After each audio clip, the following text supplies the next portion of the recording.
And health specialist Leah Sarich joining us now. Up to 35% of people who have a stroke suffer from something called aphasia. This is a language disorder that affects their ability to communicate. And Leah, it is Aphasia Awareness Month. It is. So that's why we're talking about this right now.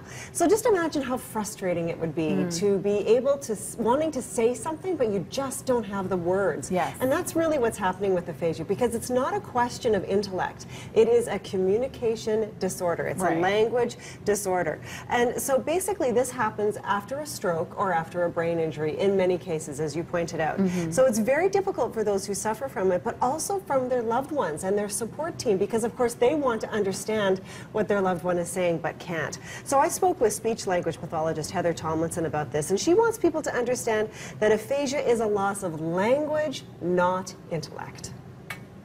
It's a language disorder. It's not a memory problem. It's not a problem with thinking. It's difficulty expressing and understanding language and using language. So a person with aphasia is a competent person. Their intellect is still intact.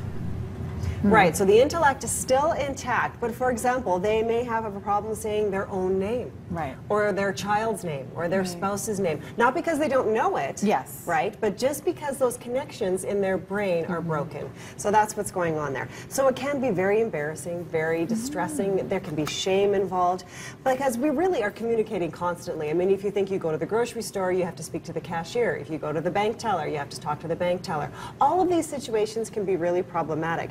But those with aphasia do tend to see improvements after working with a speech-language pathologist.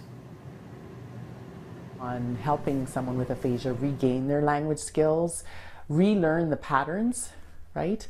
And we take advantage of what's called neuroplasticity, so trying to reestablish new patterns and new connections in the brain, and making those, providing lots of opportunity and repetition.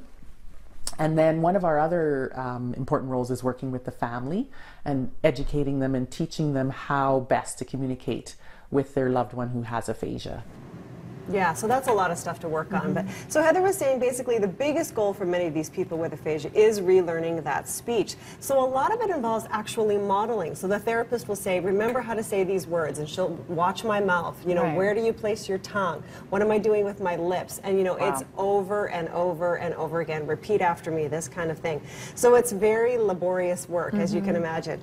And they also work on ways to compensate, though, because the idea of is living with aphasia. So it's not just fixing it, but in fact living with it. So they talk about compensatory behaviors, things you can do to help them along. So for example, using an iPad that has pictures on it, and so that they can point to the pictures, just so they can communicate a little bit faster. But then, as Heather mentioned as well, it's also about teaching the loved ones. So some of the things they teach the loved ones I thought were really interesting. For one thing, for example, if you're talking to the partner, for example, you have to teach them not to finish their sentences. Can you imagine how hard that would be? It is hard. But it is really important. So try not to finish their sentences for them, and really give them the time they need to find those words, because some people just need a little bit of extra time, and then the words will come. And there is a resource for people with aphasia here in our city. Yeah, and this is really exciting because this is quite new. So there is at the Calgary Aphasia Center, it's brand new, and over the last year they've actually started 5 groups around the city. So this is great, and what the groups are, they're for people with aphasia, so they can come to these groups and they can practice their speech in a really supportive environment with other people.